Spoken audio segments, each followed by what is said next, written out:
চিকিৎসার জন্য কলকাতায় গিয়ে আগুনে প্রাণ ছড়ল ৮ বাংলাদেশের। নিউ মার্কেট এলাকায় হোটেলে আহতদের মধ্যেও আছেন ৬ জন। ধারণা, এসি বিস্ফোরণ থেকেই দুর্ঘটনা। তিনতলা থেকে কেউ নিচেও আসে না, উপরেও কেউ যাইতে পারে না, তিনতলায় মারা গেছে। আমরা আতঙ্কের মধ্যে আছি, কারণ আমিও যে হোটেলে আছি আশপাশে অনেকগুলো এই ধরনের হোটেল আছে। ঢাকার আশেপাশের জেলায় কাটেনি গ্যাস সংকট। জ্বালানি পরিবহন সক্ষমতা বৃদ্ধিতে 2টি অয়েল ট্যাঙ্কার কিনতে চায় শিপিং কর্পোরেশন। একনিকে পর্যালোচনা। প্রশাসন আগের চেয়ে নিরপেক্ষ, গুরুত্ব পাচ্ছেন যোগ্য ও বঞ্চিতরা, বলছেন প্রধানমন্ত্রীর উপদেষ্টা। বিতর্কিত, অদক্ষ আর বারবার চুক্তিভিত্তিক নিয়োগে আপত্তি বিশেষজ্ঞদের। গণতান্ত্রিক আকাঙ্ক্ষার কারণে যাদেরকে পদে পদে নিষ্পেষিত করা হয়েছিল, আজকে ওনাদের মাঝে অনেকেই ভালো জায়গায় আসবেন, সেটা তো চলমান প্রক্রিয়ার অংশ হিসেবে খুবই স্বাভাবিক। দলীয়ভাবে নিয়োগপ্রাপ্ত যারা হলেন তারা আসলে সুষ্ঠুভাবে, বস্তুনিষ্ঠভাবে জনগণের যে সেবা সেটা তারা দিতে পারবেন বলে এটা আশা করা খুব দুর্বল। হামাক্রান্ত 43% শিশুর বয়স 3 থেকে 9 মাস। মৃতদের বেশিরভাগ জন্মের পর পায়নি পরিপূর্ণ বুকের দুধ। 350 জনের ওপর গবেষণা আইসিডিডিআরবি ও বাসিহাইয়ের। নড়াইল আদালতে মাত্র 9 কার্যদিবসে 5 বছর বয়সী শিশু ধর্ষণ মামলার রায়। প্রতিবেশী রবিউলকে মৃত্যুদণ্ডের পাশাপাশি 3 লাখ টাকা জরিমানা। মহাখালীতে কিশোরীর আত্মহত্যা ঘিরে রহস্য। মাদক দিয়ে বাড়িতেই দিনের পর দিন ধর্ষণের অভিযোগ। থানায় জানিয়েও প্রতিকার মেলেনি দাবি পরিবারের। ভিডিও করছে টুম্পা আর সাইদুল জামাই ধর্ষণ করছে। তারপর ওই ভিডিও দিয়ে গয় দেখা থেকে আরো 5-6 জন লোকদের বাসায় আসতো, ওইগুলো দিয়ে ধর্ষণ করেছে। ইরানের সাথে সমঝোতা স্মারক নিয়ে আর আলোচনা নয়, বলছেন ট্রাম্প। মার্কিন প্রেসিডেন্টের অসংলগ্ন কথাবার্তা পাত্তা দিচ্ছে না তেহরান।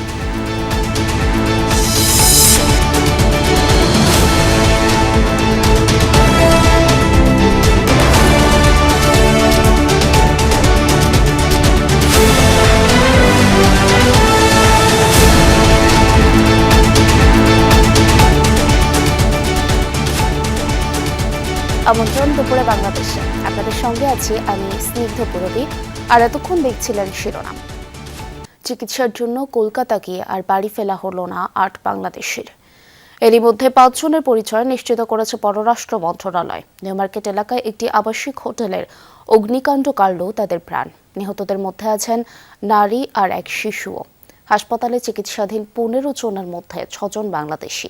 দুর্ঘটনায় এখন পর্যন্ত 9 জনের মৃত্যু হয়েছে।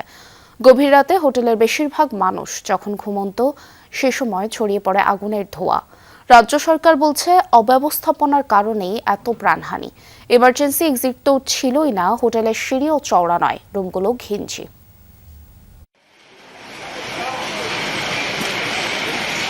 কলকাতা নিউ মার্কেটের কাছে মির্জা গালিব স্ট্রিটের এই হোটেলে আগুন লাগে বুধবার গভীর রাতে। স্থানীয় সময় রাত 2টা থেকে 2:45টার মধ্যে আগুনের সূত্রপাত। আগুন নিয়ন্ত্রণে আনতে ঘটনাস্থলে পৌঁছায় ফায়ার সার্ভিস এবং পুলিশ। দ্রুত আগুন ছড়িয়ে পড়ার পাশাপাশি ধোঁয়ায় আচ্ছন্ন হয়ে পড়ে হোটেল শিখাইনের কয়েকটি রুম। আটকা পড়েন হোটেল রুমের ভেতরে থাকা অতিথিরা। আগুনে পুড়ে এবং নিঃশ্বাস বন্ধ হয়ে প্রাণ যায় 9 জনের, যার মধ্যে 8 জনই বাংলাদেশি। নিহতদের মধ্যে নারী এবং এক শিশু রয়েছেন। মূলত চিকিৎসার জন্য তারা কলকাতায় গিয়েছিলেন বলে বিভিন্ন প্রতিবেদনে বলা হচ্ছে। আমরা আতঙ্কের মধ্যে আছি, কারণ আমিও যে হোটেলে আছি আশপাশে অনেকগুলো এই ধরনের হোটেল আছে। সেই হোটেলগুলোতে আপনার নিরাপত্তা কতটুকু আছে এটা যাচাই বাছাই করে এখন দেখবো। ঘন ধোঁয়ার কারণে হোটেলের ভেতরে আটকে পড়াদের উদ্ধার করতে বেগ পেতে হয় উদ্ধারকারী দলকে। বিভিন্ন তলা থেকে মানুষকে বের করে আনা হয়, আহতদের নেওয়া হয় হাসপাতালে। আগুনের কারণ এখনো নিশ্চিত নয়। প্রাথমিকভাবে এসি থেকে আগুনের সূত্রপাত হয়ে থাকতে পারে বলে ধারণা কর্তৃপক্ষের। फायर फाइटिंग सिस्टम था, कुछ मेरे को देखने को मिला कि खास नहीं था, क्योंकि जहाँ जितना होगा तो जितना मौजूद होगा फायर फाइटिंग इक्विपमेंट वो लड़ाई कर सकते, उतना मेरे को नज़र में नहीं आया। ऐसा होटल जो लोग चला रहे हैं, ट्रेड लाइसेंस है कि नहीं, फायर लाइसेंस है कि नहीं, एक ही बिल्डिंग 3 तला बिल्डिंग 10 होटल चल रहे हैं, छोटा छोटा रूम्स 10 रूम, ये सो नहीं चल सकता है। তবে আগুনের কারণের পাশাপাশি সামনে এসেছে আরও বড় প্রশ্ন, হোটেলটিতে অগ্নি নিরাপত্তা ব্যবস্থা কতটা কার্যকর ছিল। সরু সিঁড়ি, জরুরি বহির্গমন ব্যবস্থার ঘাটতি এবং অগ্নি নির্বাপন সরঞ্জাম নিয়েও প্রশ্ন তোলা হয়েছে। যেখানেই ঘিঞ্জি এলাকা সেখানে এই ধরনের ঘটনা ঘটছে, সুতরাং এই ধরনের ঘটনার ব্যাপারে একেবারেই আমরা একেবারে জিরো টলারেন্স। দুর্ঘটনার পর হোটেলের নিরাপত্তা ব্যবস্থা খতিয়ে দেখা হচ্ছে। হোটেল কর্তৃপক্ষের কোনো গাফিলতি ছিল কিনা, অগ্নি নিরাপত্তা বিধি কতটা মানা হয়, এসব প্রশ্নের উত্তর খুঁজছেন তদন্তকারীরা। মীর মুশফিকা হাসান, যমুনা নিউজ। দর্শক, এ বিষয়ে আরও জানাতে কলকাতা থেকে যুক্ত হচ্ছেন সহকর্মী সুকান্ত চট্টোপাধ্যায়। সুকান্ত, ঘটনাস্থলে বাংলাদেশে হাইকমিশনের কর্মকর্তা ইতিমধ্যে পৌঁছেছেন কিনা এবং যারা মৃত এদের পরিচয় শনাক্তে কি কি উদ্যোগ নেওয়া হয়েছে? দেখুন, এখনো পর্যন্ত আমাদের হাতে 9 জনের মৃত্যুর সংবাদ সরকার স্বীকার করেছে। এদের মধ্যে 6 জনের পরিচয় জানা গিয়েছে। এক স্বর্ণশীষ দত্ত, তিনি আড়ুপাড়া, বাহাদুর আলী বিশ্বাস কুষ্টিয়া জেলার বাসিন্দা। আফসানা শিমিন, তিনিও কুষ্টিয়ার আড়ুয়াপাড়ার বাসিন্দা। এরপরে রয়েছে দেবাশিস দত্ত, তিনিও কুষ্টিয়ার বাসিন্দা। মোহাম্মদ আকরাম আলী, তিনিও কুষ্টিয়ার, অর্থাৎ ইয়াসিন আলী তার পিতার নাম, তিনি হচ্ছেন কুষ্টিয়া জেলার বাসিন্দা। এছাড়া রয়েছেন আহমদ বাবু, তিনিও হচ্ছে ঢাকা আমিনবাজার, অর্থাৎ বেগুনবাড়ি সাভার আমিনবাজার ঢাকার বাসিন্দা। এছাড়াও সন্দীপ পাসওয়ান, 19 বছর, তিনি গিরিডির বাসিন্দা, ঝাড়খণ্ডের। এছাড়া 3 জন যে অবশিষ্ট যে মৃত ব্যক্তি রয়েছেন, লাশ রয়েছে, তাদের পরিচয় এখনো পর্যন্ত পুলিশ শনাক্ত করতে পারেনি। আমরা এই মুহূর্তে দাঁড়িয়ে রয়েছি যে হোটেলে অগ্নিসংযোগ ঘটেছে তার ঠিক পিছনের দিকে, এবং আমার ভিডিও জার্নালিস্টকে বলবো যে এই হোটেলের পিছনের যে একটা পুরনো বাড়ি, তার যে এসির লাগোয়া যে অঞ্চলগুলি রয়েছে সেখানে অজস্র প্লাস্টিক, নোংরা, যার থেকে কিন্তু অগ্নিসংযোগ ঘটার সম্ভাবনা থাকে শর্ট সার্কিট থেকে, এবং সেই আগুন ছড়িয়ে পড়ার ঘটনা ঘটতে পারে। এই বিল্ডিং এরই এই ওপর থেকে যে নামতে গেলে যে 3 তলা এবং 2 তলা এবং 4 তলা, এই 3টে তলাতেই কিন্তু আগুন লাগে, এবং যে গোটা এলাকা কি ধোয়া ছন্ন হয় এবং দম বন্ধ হয়ে এদের মৃত্যু হয়, এমনটাই কিন্তু পুলিশের প্রাথমিক তদন্ত অনুমান। এবং এখনো যে 15 জন হাসপাতালে ভর্তি রয়েছেন, তারাও কিন্তু তাদের মধ্যে 3 জনের অবস্থা আশঙ্কাজনক। এই 15 জনের মধ্যে 6 জন হচ্ছে বাংলাদেশ নাগরিক, এরা প্রত্যেকেই এসেছিলেন চিকিৎসা ভিসায়।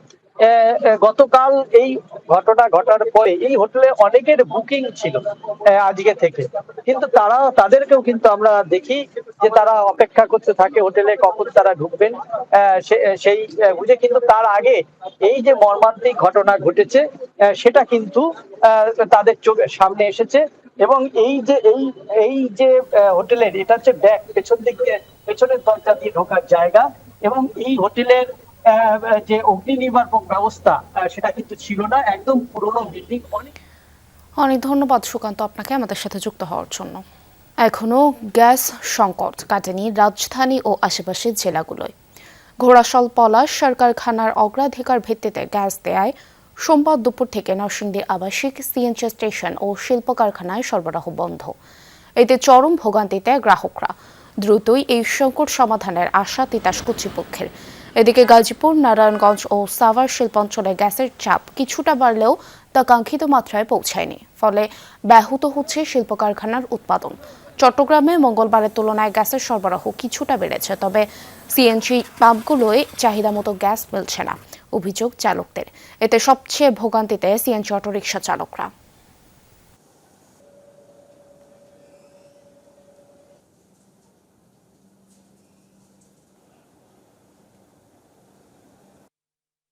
আমরা গাড়ি চালাইতে পারতাছি না, আমাদের বউ বাচ্চার খুরাক দিতাম পারতাছি না, বাচ্চার দিকে গিয়ে চাইতাম পারতাছি না। আমরা বাচ্চারা, বাবা টাকা দেন, বাবা মজা কামু করতে দেবো, গ্যাস পাইলে না আমরা গিয়ে টিপ মারমু।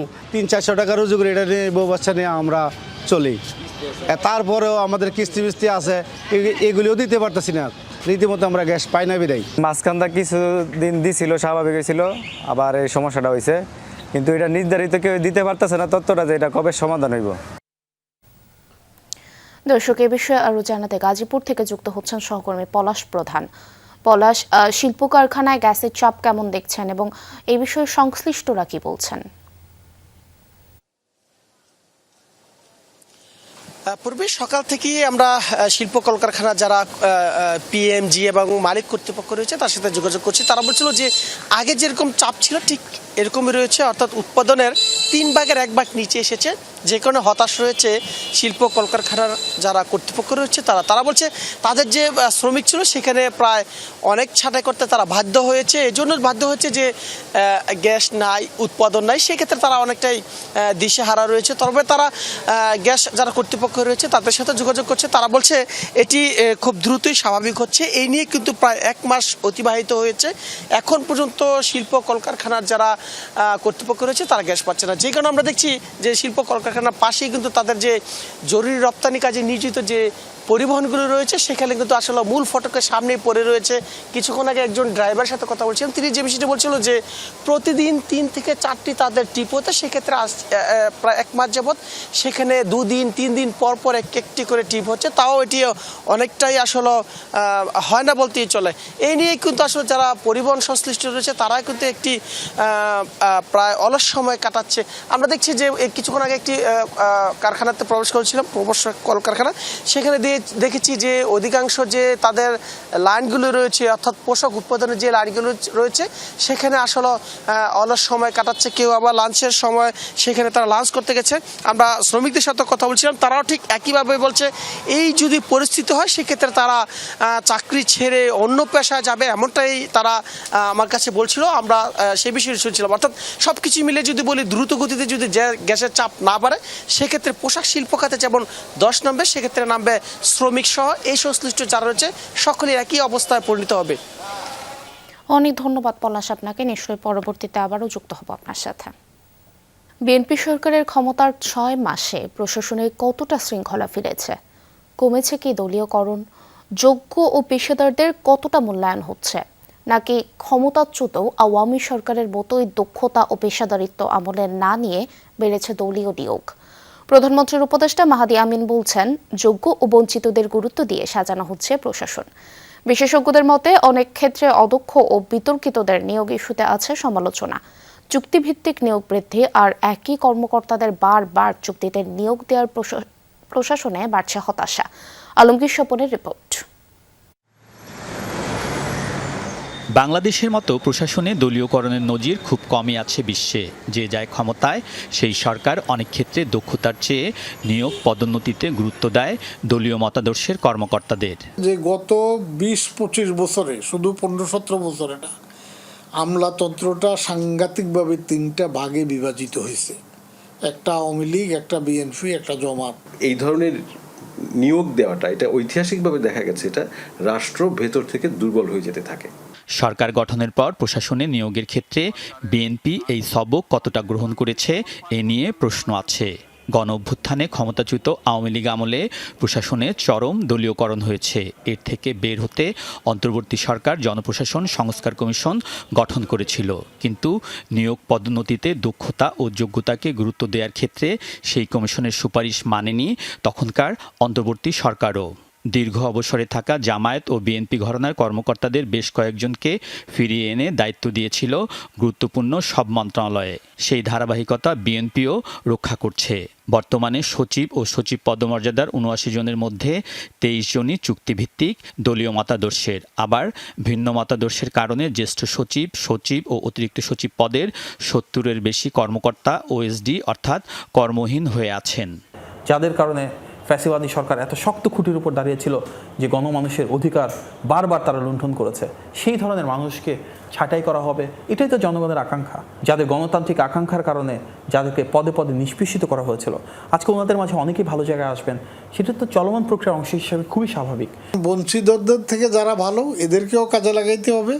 আগের আমলে যারা কাজ করেছে তাদের মধ্যেও যারা ভালো, তাদেরকেও কাজে লাগাইতে হবে। তাইলে আপনার সরকার ভালো চলবে। সম্প্রতি 12 অধিদপ্তর ও কর্পোরেশনের নিয়োগের ক্ষেত্রে দলীয় পদধারীদের নিয়োগ দিয়েছে সরকার, যারা দল থেকেও পদত্যাগ করেননি। এক্ষেত্রে অবশ্য মিশ্র প্রতিক্রিয়া জনপ্রশাসন বিশেষজ্ঞদের।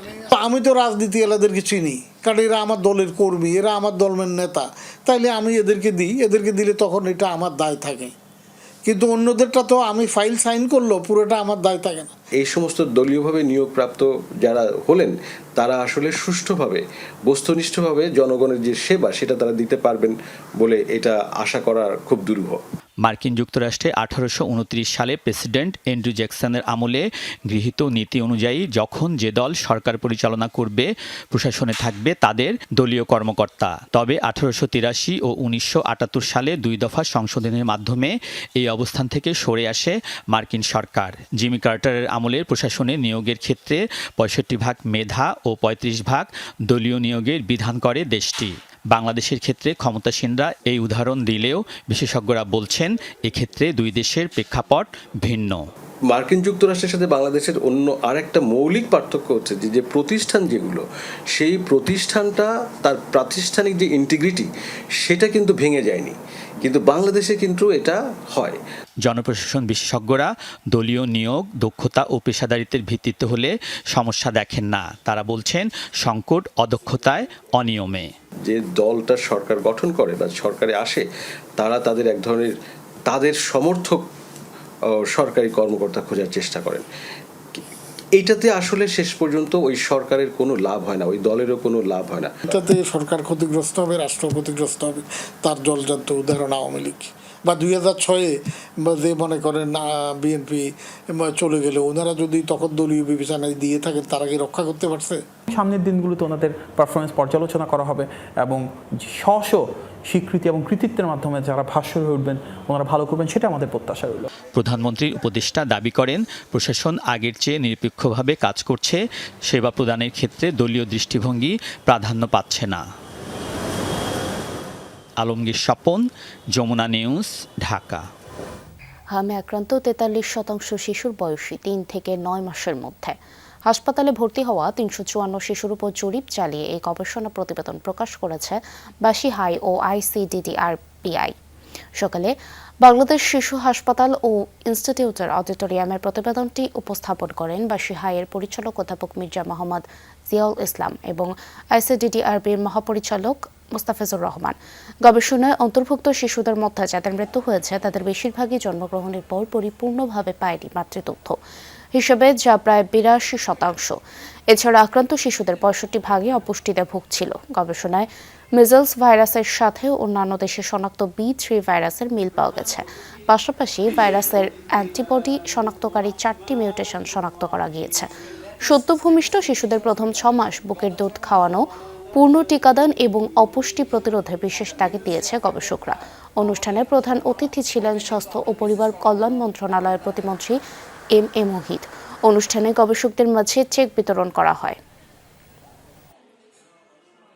প্রায় 13 লক্ষ প্লাস শিশুকে আমরা ইতিমধ্যে কভার করেছি। এখনো আমাদের অনেক আনভ্যাকসিনেটেড শিশুরা রয়ে গেছেন, তাদেরকে আমরা দ্রুততম সময়ের মধ্যে কভারেজের জন্য ইতিমধ্যে মন্ত্রণালয় পদক্ষেপ গ্রহণ করছে। আমরা তো চাই না যে অনেক অনেক মিজলস ওয়ার্ড হোক, চাই কি? চাই না। আমরা আসলে অনেক শিশু হাসপাতাল চাই না, আমরা অনেক অনেক স্বাস্থ্যোজ্জ্বল শিশু দেখতে চাই। তা আমাদের ডিসেন্ট্রালাইজ করতে হবে এবং আমাদের প্রিভেনশন এবং প্রাইমারি হেলথ কেয়ারে আমরা জোর দেব। নড়াইলে 5 বছরের শিশু জান্নাতুলকে ধর্ষণের পর হত্যার ঘটনায় প্রতিবেশী রবিউল ইসলামকে মৃত্যুদণ্ড দিয়েছেন আদালত।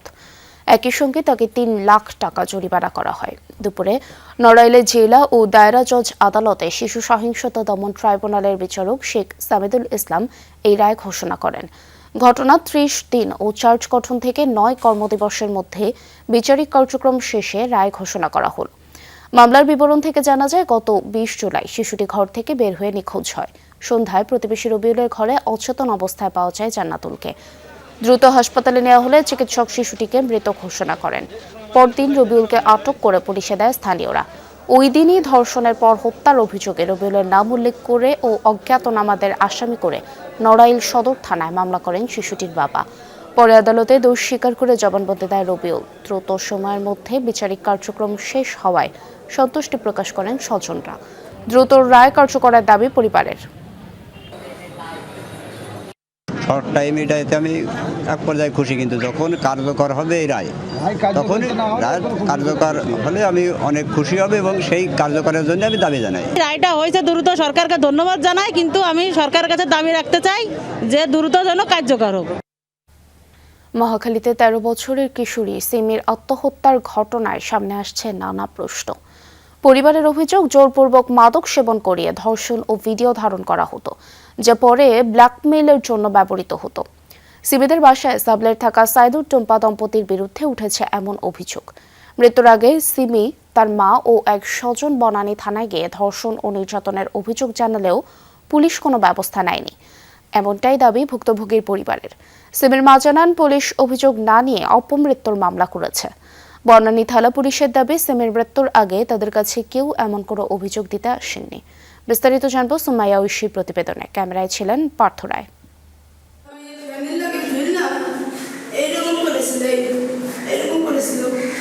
সন্তান হারানোর বেদনার সাথে সাথে চরম ক্ষোভ এই মায়ের বুকে। রাজধানীর মহাখালীর 7ম শ্রেণীর শিক্ষার্থী সিমির মৃত্যুর পেছনের কারণ খুঁজতে গিয়ে বেরিয়ে আসছে একাধিক চাঞ্চল্যকর তথ্য। পরিবারের অভিযোগ, দিনের পর দিন মানসিক ও শারীরিক নির্যাতনের মুখেই বাধ্য হয়ে 15ই জুলাই বেছে নিয়েছে আত্মহননের পথ। ঘটনার শুরু এই ভবন থেকে। মহাখালীর এই ভবনের 6 তলায় মায়ের সঙ্গে থাকত সিমি। গত এপ্রিলে বাড়ির ম্যানেজারের মাধ্যমে সাইদুর ও টুম্পা দম্পতি 2 সন্তানসহ এই বাড়িতে সাবলেট হিসেবে ওঠেন। এরপর থেকে বদলাতে থাকে পরিস্থিতি। আর এই রুমটা সাবলেট দিয়েছিলাম, ওনার ওই বাবা খায়, ঘরের যে গন্ধটা আমার অন্যরকম লাগছে, ওটা দেখে আমি ম্যানেজারে জানাইছি, পরে ম্যানেজার না করে দিছে। অভিযুক্তরা বাসা ছেড়ে দেওয়ার পর মেয়ের আচরণে অস্বাভাবিকতা লক্ষ্য করেন মা। এর মধ্যে একদিন সকাল থেকে নিখোঁজ ছিল সিমি। পরে জানা যায় ধর্ষণের ভিডিও ধারণ করে তাকে ব্ল্যাকমেইল করা হচ্ছিল। টাকা আছে আমার কাছে, না তো তোর মায়েরা মারালাম, তোর মা আমার কই কি তোর মারালাম, তুই আমার জিনিস না, আমার বাবা খাইছিল, আমি খাইনি, আমার মারতে লেগে। মেয়ের যখন থানায় নিয়ে গেছি, থানায় নিয়ে যাওয়ার পরে পুলিশ অফিসার ওর চোখ দেখে যখন বুঝতে পারছে, বলছে যে তুমি বাবা খাও। বাবা খাওয়ানোর পরে আমার মেয়ে পরে বাবা খায়, আর তোর বাবা খেলে কি হয় আমি জানি না। ওর হওয়ার পরে আমার মেয়ের ধর্ষণ করছে, ভিডিও করছে টুম্পা আর সাইদুল জামাই ধর্ষণ করছে। তারপর ওই ভিডিও দিয়ে ভয় দেখা আরো 5-6 জন লোক ওদের বাসায় আসতো, ওইগুলো দিয়ে ধর্ষণ করাইছে। এই ঘটনায় আগেই বনানী থানায় জানানোর পরও কোনো ব্যবস্থা না নেয়ার অভিযোগ সিমির মায়ের। বিস্তারিত বলছে, পুলিশ অফিসার শুনছে, শোনার পরে যে ছেলের ছবি দেখাইছি উনি বলছে আগামীকালকে আসবেন। উনি আগামীকালকে যখন আমি ফোন দেই যে স্যার আমি কি আসবো, না আপনি আজকে আসেন না। অভিযোগের বিষয়ে জানতে বনানী থানায় যোগাযোগ করা হলে ক্যামেরায় কথা বলতে রাজি হননি ভারপ্রাপ্ত কর্মকর্তা ও মামলার তদন্ত কর্মকর্তার কেউই। তবে মুঠোফোনে তারা জানান, অভিযুক্তদের গ্রেফতারে অভিযান চলছে। যদিও মৃত্যুর আগে কিশোরীর থানায় উপস্থিতি ও মৌখিক অভিযোগের বিষয়টি অস্বীকার করেছে পুলিশ। ওইটাও তদন্ত চলতেছে, যেহেতু এখন এর অপমৃত্যু মামলা হয়েছে, পোস্টমর্টেম হবে, আইনগতভাবে আমরা যেটা সেখানে আসছে সেটা আমরা করবো। উনি গত 8 তারিখ হচ্ছে থানায় গেছিল মেয়েকে নিয়ে, মেয়ে জীবিত ছিল যখন। না এগুলো ভুল কথা, থানা কেন মামলা নিবে না? তবে পুলিশের এমন দাবি খণ্ডন করেছেন নিহতের এক স্বজন, যিনি সেদিন সিমি ও তার মায়ের সঙ্গে গিয়েছিলেন থানায়। আমি যাওয়ার পরে দেখলাম এসআই রফিক স্যারের সাথে সম্পূর্ণ কথা শেয়ার করে, যে ওকে জবরদস্তি মাদক সেবন করানো হয়েছে বা প্লাস ওকে রেপ করা হয়েছে। তো এগুলা বলার পরে রফিক, হ্যাঁ বনানী থানায়। শাহজাহান কাকা বাসায় আছেন নাকি? এবার আমরা যেতে চাই সাইদুরকে সাবলেট ভাড়া দিয়েছিলেন যিনি, সেই ম্যানেজারের কাছে। বাসা ছেড়ে যাওয়ার পর থেকেই সাইদুর দম্পতির খোঁজ নেই। জানা যায় কোনো জাতীয় পরিচয়পত্র বা তথ্য যাচাই বাছাই ছাড়াই সাইদুরকে সাবলেট ভাড়া দিয়েছিলেন এই বাড়ির ম্যানেজার। কাগজ দেখে ভাড়া করছে, ওকে এনআইডি বা কাগজপত্র নেওয়ার কথা তো না এইসব কিছু আমরা নেই না। স্থানীয়দের সঙ্গে কথা বলেও মেলে সাইদুরের বিতর্কিত কর্মকাণ্ডের ইঙ্গিত। তবে অনেকেই ক্যামেরার সামনে কথা বলতে রাজি হননি।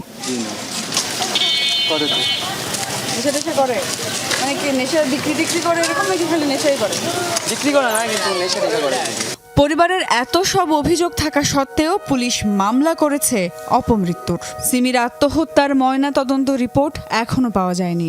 পুলিশ বলছে ওই রিপোর্ট পেলেই কেবল তারা পরবর্তী পদক্ষেপ নেবেন।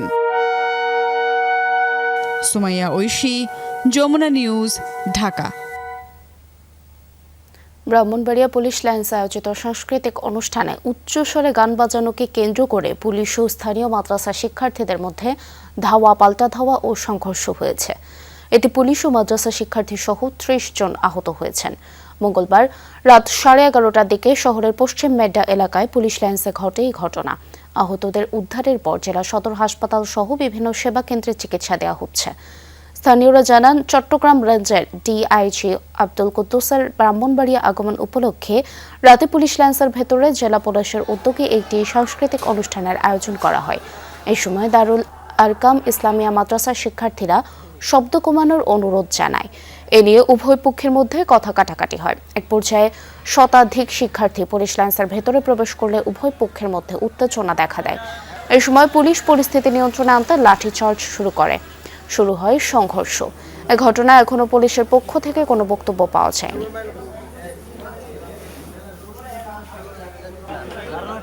চট্টগ্রাম নগরীতে ভবনের নকশা বহির্ভূত অংশ ভাঙতে অভিযান চালিয়েছে সিজিএ। সকালে লালদিঘি এলাকায় এই অভিযান শুরু হয়। অনুমোদিত নকশার ব্যত্যয় ঘটিয়ে অতিরিক্ত অংশ নির্মাণ করায় এক ভবন মালিককে 12 লাখ টাকা জরিমানা করা হয়। ভাঙা হয় নকশা বহির্ভূত অংশ। এছাড়া ঐতিহ্যবাহী আসকার দিঘির কিছু অংশ দখল করে নির্মাণ করায় একটি ভবন সিলগালা করা হয়। সিডিএর কর্মকর্তারা জানান, অভিযানে দেখা যায় অনুমোদিত নকশার তোয়াক্কা না করে ভবনের বিভিন্ন অংশে অতিরিক্ত কাঠামো গড়ে তোলা হয়েছে, যা নগরায়ণ আইন ও নিরাপত্তা ঝুঁকির স্পষ্ট লঙ্ঘন। আগামীতেও এই অভিযান অব্যাহত থাকবে।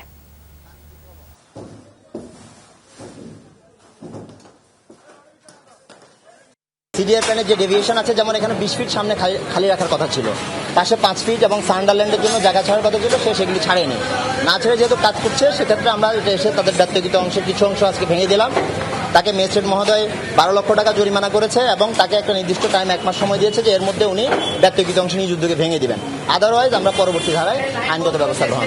হলফনামায় তথ্য গোপন করার অভিযোগ এনে এনসিপির নেতা নোয়াখালী 6 আসনের সংসদ সদস্য আব্দুল হান্নান মাসুদের সংসদ সদস্য পদ বাতিল চেয়ে হাইকোর্টে রিট দায়ের করা হয়েছে।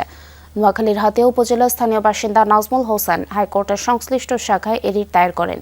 বিচারপতি রাজিকাল জলিল ও বিচারপতি দেবাশিস রায়চৌধুরীর হাইকোর্ট বেঞ্চে রিটটি শুনানি হবে বলে জানিয়েছে রিটকারী আইনজীবী। রিটে হান্নান মাসুদের সংসদ সদস্য পদ শূন্য ঘোষণা করা সহ প্রয়োজনীয় পদক্ষেপ ও তাৎক্ষণিক উদ্যোগ গ্রহণের জন্য আইন মন্ত্রণালয়ের সচিবের মাধ্যমে সরকারের প্রতি নির্দেশনা চাওয়া হয়েছে।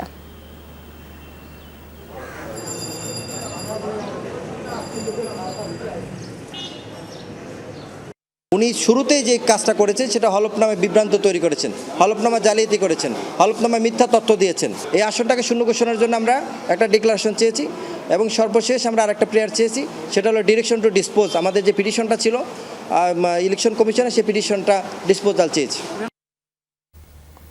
দর্শক, রাজধানীর আগারগাঁওয়ের নির্বাচন ভবনে ব্রিফ করছেন প্রধান নির্বাচন কমিশনার MA নাসির উদ্দিন। সরাসরি চলে যাচ্ছি সেখানে। আপনারা জানেন এবং আপনাদের মাধ্যমে সারা দেশবাসী, জাতি, পুরা জাতি এবং বিশ্ববাসী জানে যে আমাদের একজন নতুন রাষ্ট্রপতি নির্বাচিত হবেন এবং এই রাষ্ট্রপতি নির্বাচনটা হবে। এর আগে আমাদের সাবেক রাষ্ট্রপতি মোহাম্মদ শাহাবুদ্দিন রিজাইন করেছিলেন 24শে জুলাই। ওই দিনই ক্যাবিনেট ডিভিশন থেকে একটা গ্যাজেট করে আমাদের যে তখনকার স্পিকার, মানে এখন তো দায়িত্বে আছেন অস্থায়ী রাষ্ট্রপতি হিসাবে, উনি যে দায়িত্ব নেবেন সে বিষয়টি ক্যাবিনেট ডিভিশন থেকে ওই 24শে জুলাই জানিয়ে দেওয়া হয়েছে। এখন তো নতুন রাষ্ট্রপতি নির্বাচনের পালা। নির্বাচনটা রাষ্ট্রপতি নির্বাচন হয়েছিল আপনার প্রথম হয়েছিল 1991 সালে, আপনারা সবাই জানেন এটা। এরপরে কিন্তু আমাদের গত স্বাধীনতার পর থেকে পর্যন্ত আর তো কোনো রাষ্ট্রপতি নির্বাচন হয়নি। ওই একটা হয়েছে, একটু ইনস্টিটিউশনাল মেমোরি একটু এখানে একটু শর্ট আছে, কারণ আমাদের লোকজনও অভ্যস্ত না তো রাষ্ট্রপতি নির্বাচন করেও অভ্যস্ত না। সংসদ সচিবালয় যেখানে ডিপলি ইনভলভ থাকেন ওনারাও এই ধরনের কার্যক্রম করে অভ্যস্ত না। কিছুটা ইনস্টিটিউশনাল মেমোরির কিছুটা শর্টেজ আছে, তারপরেও আমরা একদম যত রকমের সম্ভব এক্সারসাইজ সম্ভব এবং দরকার সেটা আমরা করেছি। আমাদের সিনিয়র সেক্রেটারি সাহেবের নেতৃত্বে আমাদের এনারা করেছেন এবং যাতে করে আমাদের পুরো প্রক্রিয়াটার মধ্যে কোনো গ্যাপ না হয় সেই ব্যবস্থাটা আমরা করেছি। এখানে রাষ্ট্রপতি নির্বাচনটা করতে গেলে 1991 সালের একটা আইন আছে, আপনারা জানেন 1991 একটা আইন আছে এবং 1991 সালে একটা বিধি আছে। এই যে রাষ্ট্রপতি নির্বাচন বিধিমালা আছে, একটা রাষ্ট্রপতি নির্বাচন আইন আছে 91 সালের। আইন এবং বিধিমালার আলোকে আমরা দেখেছি যে এখানে কয়েকটা স্তরে এই কার্যক্রমটাকে ভাগ করা যায়। এক নম্বর হচ্ছে যদি পার্লামেন্ট সেশনে থাকে এক ধরনের ব্যবস্থা, আর যদি সেশনে না থাকে এক ধরনের ব্যবস্থা। এখন আমাদের এখন তো পার্লামেন্টের সেশনে নাই, এটা সেশনে নাই এমন না যে সেশন ডাকতেই হবে এমন না, কিন্তু ওই যে রেগুলার যে সেশনটা ডাকতে হবে এমন না, শুধুমাত্র নির্বাচনের জন্য একটা বৈঠক আহ্বান করলেই চলে এবং সেটা আইনের মধ্যে দেয়া আছে। এটা সিইসি তথা নির্বাচনী কর্তা যে ডেজিগনেশন দিয়েছে, তো সিইসিকে দায়িত্ব দেওয়া আছে, উনি এটা বৈঠকটা একটা আহ্বান করবেন যেখানে ভোটাভুটি হবে, যারা ভোট দিবেন পার্লামেন্টের মেম্বাররা ভোট দিবেন, সেটা বৈঠকটা ডাকবেন হলো সিইসি। ঢাকা মেডিকেল কলেজ আধুনিকায়নের উদ্যোগ নেওয়া হয়েছে। এর আওতায় তৈরি হবে নতুন একাডেমিক বিল্ডিং এবং শিক্ষক শিক্ষার্থীদের আবাসিক ভবন, সংস্কার হবে সড়ক। এই সংক্রান্ত 1164 কোটি টাকার প্রকল্প অনুমোদন দিয়েছে একনেকে। বহুদিন পর একনেক সভা ফিরছে পরিকল্পনা কমিশনে। সভাপতিত্ব করেন প্রধানমন্ত্রী তারেক রহমান। এজেন্ডায় থাকা 11টি প্রকল্পের মধ্যে 10টি অনুমোদন পেয়েছে, তবে 1 লাখ টন ধারণ ক্ষমতা 2টি অয়েল ট্যাঙ্কার কেনার প্রকল্প অনুমোদন পায়নি।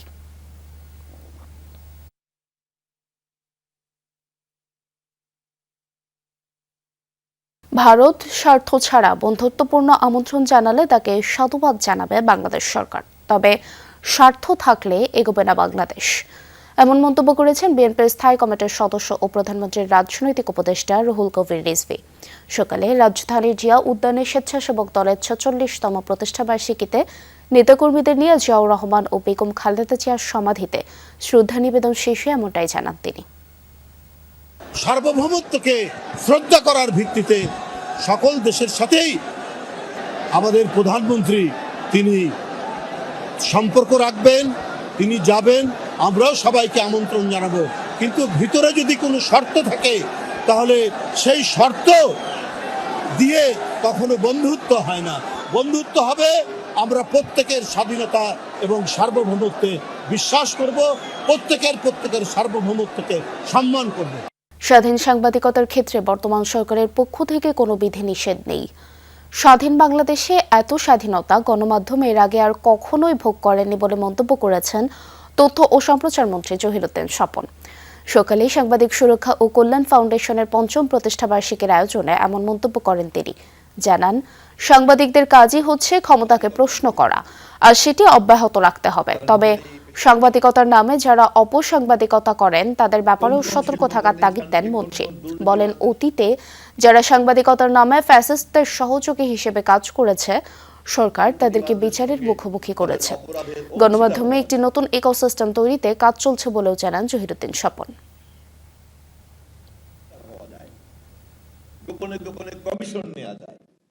দুদকের নবনিযুক্ত চেয়ারম্যান বিচারপতি AKM আসাদুজ্জামানের নেতৃত্বে 2 কমিশনার অফিস শুরু করেছেন।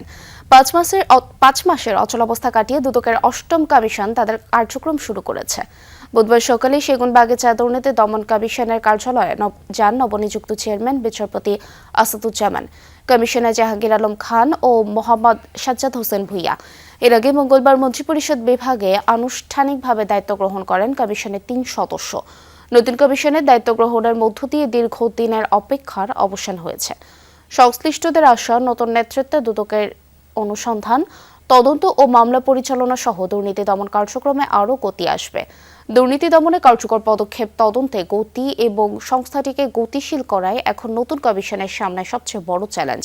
চলতি বছরের 3 মার্চ দুদক চেয়ারম্যান ও কমিশনারদের পদত্যাগের মাধ্যমে স্থবির হয়ে পড়ে দুদক। দীর্ঘ 5.5 মাস শূন্য থাকার পর গত মঙ্গলবার নতুন চেয়ারম্যান ও কমিশনারের দায়িত্ব গ্রহণ করেন। ঢাকা মেডিকেল কলেজ হাসপাতালে চিকিৎসকের ওপর হামলার ঘটনায় উঠেছে সন্ত্রাসী ডেভিড ইমন গ্রুপের সম্পৃক্ততার অভিযোগ। ডাক্তার মোহাম্মদ আসাদুর রহমানের কাছে $15,000 চাঁদা দাবি করা হয়েছিল। সেই অর্থ না দেয়ায় শান্তিনগরে তার উপর চালানো হয় হামলা। এখনো থামেনি হুমকি ধামকি। এই ঘটনায় ক্ষোভে ফুঁসছে চিকিৎসক সমাজ। রোগী দেখেই বেরিয়েছিলেন ঢাকা মেডিকেল কলেজ হাসপাতালের নাক, কান, গলা ও হেড নেক সার্জারি বিভাগের প্রধান অধ্যাপক ডাক্তার মোহাম্মদ আসাদুর রহমান। 17 আগস্ট রাত 10:30 নাগাদ শান্তিনগরের পপুলার ডায়াগনস্টিক সেন্টারের সামনে তার উপর চড়াও হয় সন্ত্রাসীরা। তারা সিএনজির দরজা খুলতে বলছে, আমি ড্রাইভারে মানা করছি, দরজা খুললো না। আমি তাদেরকে জিজ্ঞাসা করছি, ভাই তোমাদের সমস্যা কি আমার একটু বলো, তোমাদের কি অসুবিধাটা বলো। একজন বলতেছে, তুই অমুকের বোনডে ভুল চিকিৎসা করছিস, দরজা খোল। আমি কিছু কার বোন, সেই রুগীটা কোথায়, কার বোন, মানে এখন আর কিছু বলতেছেন না, বলে বলছে দরজা খোলা আগে বলে আমি ড্রাইভারের দরজা খুলতে মানা করছি। তারপর দরজা ড্রাইভার খুলে দেওয়ার পর তারা মার শুরু করলো। এর আগে 6 আগস্ট মোবাইলে তার কাছে $15,000 চাঁদা দাবি করা হয়। 15 আগস্ট পর্যন্ত দেয়া হয় আলটিমেটাম, যার 2 দিন পেরোতেই ঘটল এই হামলা। অভিযোগ রয়েছে, হুমকির সময় কয়েকবার উল্লেখ করা হয় সন্ত্রাসী ডেভিড ইমনের নাম। চাঁদা হচ্ছে আমার হোয়াটসঅ্যাপে একটা মেসেজ আসছে যে আমরা অমুক গ্রুপের আপনি মানে আপনার কাছে আমার কাছে তারা $15,000 চাঁদা চেয়েছে এবং সেটা 15 তারিখের মধ্যে দিতে বলছে। আমি এটাকে আমি ইগনোর করছি, আমি ফেক কোনো গ্রুপ টুপ এরকম কিছু হইতে পারে। কিন্তু পরবর্তীতে দেখা গেছে তারা 15 তারিখে সে চাঁদাটা দিতে বলছে, 17 তারিখে এসে তারা আমরা অ্যাটাক করছে। মারাত্মক হামলার পরও থামেনি হুমকি ধামকি। চিকিৎসককে হোয়াটসঅ্যাপে প্রশ্ন করা হয় কেমন অনুভব করছেন তিনি। অ্যাটাকের ঘন্টাখানেক পরে তারা আবার মেসেজ পাঠাইছে এরকম যে নাও হাউ ডু ইউ ফিল, এবং তার পরের দিন সকালে আবার মেসেজ পাঠাইছে যে তুমি আমাদের সঙ্গে কি আরো ঝামেলা করতে চাও। আহত অবস্থায় ঢাকা মেডিকেলে চিকিৎসাধীন ডাক্তার আসাদুর রহমান। বারবার ডাক্তারদের ওপর হামলার ঘটনায় ক্ষোভে ফুঁসছে চিকিৎসক সমাজ। সেবা পাচ্ছেন না। ঘটনার তীব্র নিন্দা ও প্রতিবাদ জানিয়েছে চিকিৎসকদের সংগঠন ডক্টরস অ্যাসোসিয়েশন অব বাংলাদেশ, ড্যাব। আজকে চিকিৎসকদের নিরাপত্তার সাথে বাংলাদেশের মানুষের নিরাপত্তা জড়িত, এটা মনে রাখতে হবে। আমি নিরাপদ মানে আপনি নিরাপদ, কিন্তু আমি যখন অনিরাপদ আপনি কিন্তু অনিরাপদ। চিকিৎসকদের নিরাপত্তা নিশ্চিতের পাশাপাশি অপরাধীদের আইনের আওতায় আনার জোরালো দাবি তুলেছে ড্যাব সহ চিকিৎসক সমাজ। বাংলাদেশের চিকিৎসক, স্বাস্থ্যকর্মীর চিকিৎসা সুরক্ষা আইন প্রণয়ন এখন সময়ের দাবি। এই ঘটনায় থানায় অভিযোগের পর আইনগত ব্যবস্থা নেওয়া হচ্ছে বলে জানায় থানা পুলিশ। হামলার সঙ্গে জড়িত জীবন নামে এক যুবককে গ্রেফতারও করেছে পুলিশ। রাব্বি সিদ্দিকী, যমুনা নিউজ, ঢাকা। রাজধানীতে চালু হওয়া বিশেষ বাস সার্ভিসে স্বাচ্ছন্দ্যের সাথে অফিস ও নির্ধারিত গন্তব্যে গিয়েছেন নারীরা। সকাল 8:40 শুরু হয় এই বাস সার্ভিস। প্রতিদিন অফিস শুরু এবং শেষে এসব বাস নারী যাত্রীদের নিয়ে চলাচল করবে। তালতলা থেকে মতিঝিল, নতুন বাজার থেকে মতিঝিল, ডেমরা থেকে জিপিও এবং মিরপুর ও মোহাম্মদপুর থেকে মতিঝিল যাবে বাসগুলো। এসব বাসের চালক ও হেলপারও নারী। যাত্রীরা জানান, বাসগুলো নিয়মিত চলাচল করলে রাস্তা এবং গণপরিবহনের হয়রানি থেকে মুক্তি পাবেন তারা। তবে অনেকে বলছেন, চালক অভিজ্ঞ না হওয়ায় গন্তব্যে পৌঁছাতে দীর্ঘ সময় লাগছে।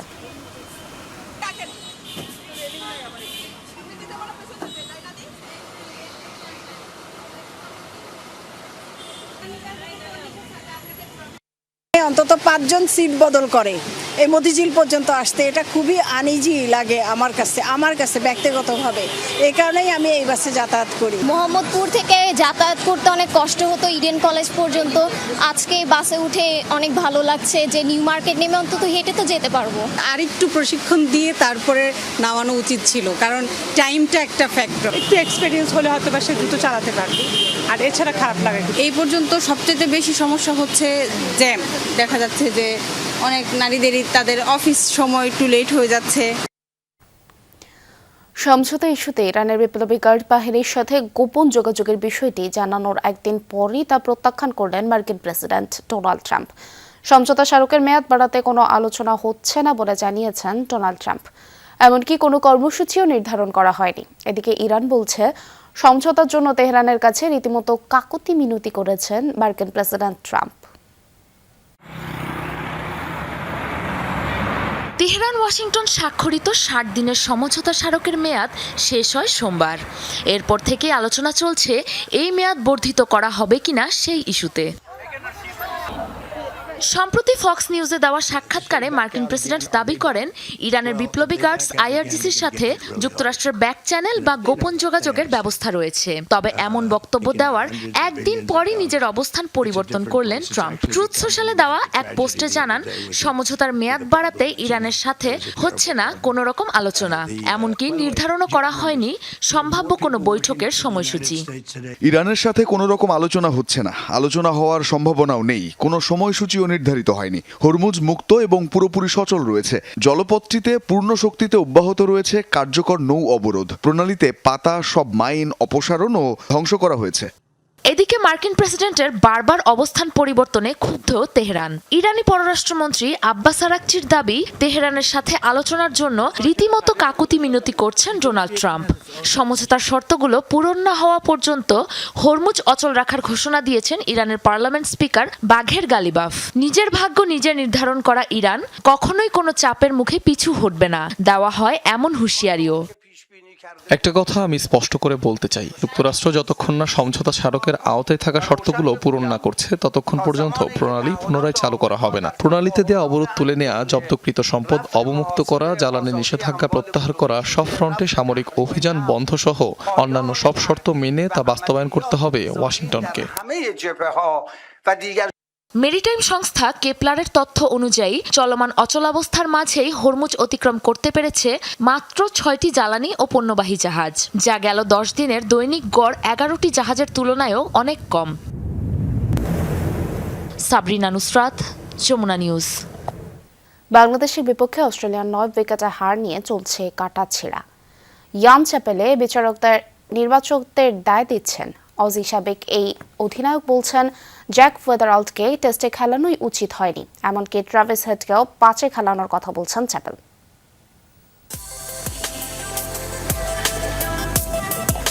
ঘরের মাঠ ডারউইনে একাদশে সুযোগ পেয়েছিলেন জ্যাক ওয়েদারাল্ড, কিন্তু সফলতার নদীতে ওয়েদারাল্ডের জাহাজ চড়েনি। তাসকিনদের বিরুদ্ধে হতে পারেননি বিগ ফিশ, বরং খুব সহজেই তাকে শিকার বানান হাসানরা। নিজ ডেরায় রান করতে না পারায় বাদ পড়েছেন ওয়েদারাল্ড। তার জায়গায় সুযোগ পেয়েছেন ম্যাট রেনশ। কুইন্সল্যান্ড ওপেনারকে ম্যাকাইয়ের ঘরের ছেলে বললেও হয়তো ভুল হবে না। এই মাঠে রেনশর সেঞ্চুরি আছে 3-3টা। কেন তাকে আগে দলে ডাকা হয়নি সেটা নিয়েই বরং প্রশ্ন তুলেছেন অস্ট্রেলিয়ান গ্রেট ইয়ান চ্যাপেল। এমনকি গত বছর ওপেনিংয়ে 3 সেঞ্চুরি থাকার পরও ট্রাভিস হেডকে 5 নম্বরে খেলানোর পক্ষপাতী চ্যাপেল। ওয়েদারাল্ড টেস্ট খেলোয়াড় নয়, তাকে কখনোই ওপেনিংয়ে খেলানো উচিত হয়নি। আমি অবশ্যই ওয়েদারাল্ডের আগে রেনশকে খেলাবো। আর হেডও ওপেনার নয়, ও 5 নম্বরের ব্যাটার, তাকে 5 নম্বরে খেলানো ভালো হবে। যদিও আমি নিশ্চিত নই তাদের হাতে আর কোনো ওপেনার আছে কিনা। মার্নাস লাবুশেইনের ফর্ম নিয়েও অজি সাবেক ক্যাপ্টেন প্রশ্ন তুলেছেন। সবশেষ 3 বছর 35-এর কম গড়ে ব্যাট করা লাবুশেইনের ক্যারিয়ার গড়ও 60 থেকে নেমে এসেছে 45-এর নিচে। সর্বশেষ সেঞ্চুরিও করেছেন 22 টেস্ট আগে। তাই লাবুশেইনের 3 নম্বর পজিশনে স্টিভেন স্মিথকে চান চ্যাপেল। স্মিথ দলের সেরা ব্যাটার। জো রুটকে যখন ইংল্যান্ডের 3 নম্বরে প্রয়োজন ছিল, সে কি তখন তা করেনি? অস্ট্রেলিয়ার একজন 3 নম্বর ব্যাটার দরকার। লাবুশেন 3 নম্বরের মতো খেলছে না। স্মিথের শুরু থেকেই 3 নম্বরে ব্যাট করা উচিত ছিল, কারণ সে সেরা। বাংলাদেশের বিপক্ষে অস্ট্রেলিয়ার 9 উইকেটের এই হারকে অনেকেই তাদের ইতিহাসের সবচেয়ে লজ্জাজনক হার বলছেন। ইয়ান চ্যাপেলও ব্যতিক্রম নন। এই হারের পেছনে নির্বাচকদের সিদ্ধান্তকেই দায় দিলেন অজি সাবেক এই ক্যাপ্টেন। আফরান পিয়াল, যমুনা স্পোর্টস। ম্যাকাইতে প্রথম দিন জিম সেশন করেছে বাংলাদেশ ক্রিকেটাররা। ইনজুরি কাটিয়ে ফেরা শরীফুল সুযোগ পেলে দিতে চান নিজের সেরাটা। সিরিজ জয়ের ব্যাপারেও আশাবাদী জানালেন এই পেসার। চোটের কারণে প্রথম টেস্টের দলে না থাকলেও সতীর্থদের সাথে ফ্রেমবন্দি হতে পেরে উচ্ছ্বসিত শরীফুল। ম্যাকাই থেকে আরও জানাচ্ছেন সহকর্মী হাসান আল মারুফ।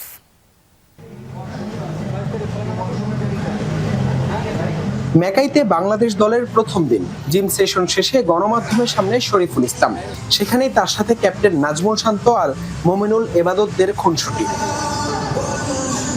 ডারউইন থেকে লম্বা জার্নির পর বুধবার অনুশীলন বাতিল করে টাইগাররা। জিমে সময় কাটিয়ে এই দিন বাকিটা বিশ্রামে ছিল ক্রিকেটাররা। ইনজুরি কাটিয়ে এখন সম্পূর্ণ ফিট শরীফুল ইসলাম, সুযোগ পেলে সেরাটা দেওয়ার অপেক্ষা এই বাহাতি পেসারের। যেটা হয় আল্লাহর ভালোর জন্যই করে, সো আলহামদুলিল্লাহ ইনজুরির পর একটা হয়তো কিছুদিন রেস্ট পাইছি এবং কি আমি রিহ্যাব করেছি, এটা আমার জন্য বডির জন্য আরও আমার মনে করি যে আমার আরও ভালো হয়েছে। চোটের কারণে সিরিজের প্রথম টেস্টের দলে ছিলেন না শরীফুল, তবে কাছ থেকেই দেখেছেন অস্ট্রেলিয়ার মাটিতে বাংলাদেশের ঐতিহাসিক জয়। দলের সাথে ফ্রেমবন্দি হতে পেরে খুশি জানালেন তিনি। যেটাতে আমি টেস্টে ছিলাম না, বাট আমি বলবো না যে আমি আনলাকি, আমি হয়তো ইনজুরি হয়েছি, বাট যারা খেলছে তাদের জন্য আমি সবসময় দোয়া করছি যে তারা যাতে বেস্ট পারফর্মটা করতে পারে এবং কি আমরা যাতে উইন হতে পারি। যখন আমরা ম্যাচ জিতছি, বিশ্বাস করুন আমি যেরকম বাংলাদেশের সবাই খুশি হয়েছে তার থেকে বেশি হয়তো আমি আরও বেশি খুশি হয়েছি। আমার খুবই ভালো লাগছে, আলহামদুলিল্লাহ এরকম একটা মানে জয়ের পার্ট হয়ে থাকতে পারে মাঠের ভিতরে, ছবির ভিতরে তো অন্তত আসছি, স্কোয়াড আনা থাকতেছে, খুবই ভালো লাগছে। অস্ট্রেলিয়ার মাটিতে বাংলাদেশের পেসারদের নিয়ে আলোচনা, কিংবদন্তি অজিদের মুখে প্রশংসা। শরীফুল বললেন দলের জন্য ইতিবাচক বার্তা এটা, আশাবাদী সিরিজ জয়ের ব্যাপারে। পেসাররা যখন ভালো করে অবশ্যই ভালো লাগে, বাট শুধু পেসার না, টিম বাংলাদেশ যখন ভালো করে ব্যাটিং ফিল্ডিং বোলিং তিনটা পার্টি, তখন আরও বেশি ভালো লাগে, কারণ আমরা তো যখন ইউনিটভাবে পারফর্ম করি তখনই কিন্তু আমরা সুন্দরভাবে জয় ছিনিয়ে আনতে পারি, সো তখন খুব ভালো লাগে। অবশ্যই কোনো টিমকে চায় যে সিরিজ না জিতুক, আমরাও চাচ্ছি সিরিজ জিতে, ইনশাল্লাহ আমরা চেষ্টা করব। বৃহস্পতিবার দ্বিতীয় টেস্টের আগে প্রথমবার অনুশীলনে নামবে সফরকারীরা। শরীফুলের সঙ্গে খুনসুটিতে মমিনুল হক, নাজমুল হোসেন শান্তরা। ভ্রমণ ক্লান্তির পর মেকাইতে প্রথম দিনটা জিম সেশনে কাটিয়েছে বাংলাদেশ দল। ইনজুরির কারণে প্রথম টেস্টের স্কোয়াডে জায়গা পায়নি পেসার শরীফুল ইসলাম, তবে এই টেস্টে যদি জায়গা পান নিজের সেরাটা নিংড়ে দিতে চান মেকাইতে বাংলাদেশের আরেকটা জয় প্রত্যাশা করছেন এই ডানহাতি পেসার। হাসান আল মারুফ, যমুনা স্পোর্টস, মেকাই, কুইন্সল্যান্ড, অস্ট্রেলিয়া। দর্শক, এই ছিল দুপুরে বাংলাদেশে। এতক্ষণ সাথে থাকার জন্য ধন্যবাদ সবাইকে।